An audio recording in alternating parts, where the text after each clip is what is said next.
Bihar board में 90% बच्चे इसलिए फेल हो जाते हैं मैथ में, क्योंकि उन्हें पता ही नहीं होता है कि किस चैप्टर से कितना नंबर बोर्ड एग्जाम में पूछा जाता है। तो चलिए आज देव सर आपको पूरा राज बताएंगे, पूरे एग्जाम का पैटर्न और मार्क्स का भी पैटर्न हम समझेंगे। तो चलिए, हमारा जो प्लान है 3 मंथ का प्लान है, 3 मंथ में पूरे क्लास 10 के मैथ को हम पूरी तरह से खत्म करेंगे। इसमें देव सर आपको बताएंगे वीकली स्टडी प्लान, यानी साप्ताहिक स्टडी कैसे करें हम मैथ को, और बोर्ड एग्जाम में 80 से 90 नंबर कैसे ला सकते हैं आसानी से। तो चलिए हम समझते हैं। सबसे पहले हम मार्क्स के लिए देखेंगे तो दो तरह की इसमें मार्क्स जो होता है, दो तरह से पूछा जाता है क्वेश्चन। एक होता है ऑब्जेक्टिव टाइप और एक होता है सब्जेक्टिव टाइप। ऑब्जेक्टिव और सब्जेक्टिव। ऑब्जेक्टिव से जो है आपको 100 क्वेश्चन रहता है, 100 क्वेश्चन रहता है, जिसमें से आपको 50 क्वेश्चन बनाना होता है कि 50 क्वेश्चन बनाएंगे यानी 50 मार्क्स आपको मिलेगा यहाँ से। सब्जेक्टिव में 2 टाइप का होता है, एक होता है लघु उत्तरीय, एक होता है दीर्घ उत्तरीय। तो लघु उत्तरीय यानी 2 मार्क्स वाला क्वेश्चन जो होता है 2 मार्क्स का होता है, और एक 5 मार्क्स का होता है, 2 मार्क्स और 5 मार्क्स।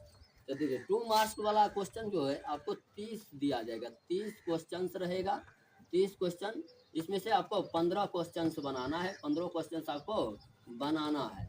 15 क्वेश्चन बनाएंगे जिसका मार्क्स जो आएगा आपको 30 मार्क्स आएगा, यानी 30 मार्क्स का लघु उत्तरीय क्वेश्चन रहेगा।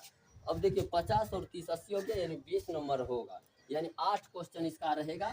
8 क्वेश्चन में से आपको 4 क्वेश्चन बनाना है। 4 क्वेश्चन आप बनाते हैं तो इसका 20 नंबर आपको मिलेगा। तो हो गया 50 और 30 80, यानी 30 मार्क्स यहाँ से पूछा जाएगा, 80 या 20 100 मार्क्स आसानी से ले आ सकते हैं। तो चलिए आप इस एग्जाम के पैटर्न में, ये मार्क्स का पैटर्न था। अब हम देखते हैं कि किस चैप्टर से कितना नंबर पूछा जाता है। तो हम सिलेबस के और चैप्टर के नाम जानते हैं। चलिए चैप्टर का नाम आपको 15 चैप्टर दिया गया है, यानी 14 से 15 चैप्टर, जिसमें पहला है आपका वास्तविक संख्या, बहुपद है, दो चर वाले रैखिक समीकरण, द्विघात समीकरण। उसका है समांतर श्रेणी, त्रिभुज है, निर्देशांक ज्यामिति है, त्रिकोणमिति का परिचय है, त्रिकोणमिति का अनुप्रयोग। इस तरह से वृत्त है, रचना है, वृत्त का क्षेत्रफल है, पृष्ठीय क्षेत्रफल आयतन है, प्रायिकता है और सांख्यिकी है। और इस तरह से पूरा चैप्टर खत्म है। हम समझते हैं कि किस चैप्टर से ज़्यादा पूछा जाएगा, यानी फोकस हमें किस चैप्टर पर ज़्यादा करना होगा।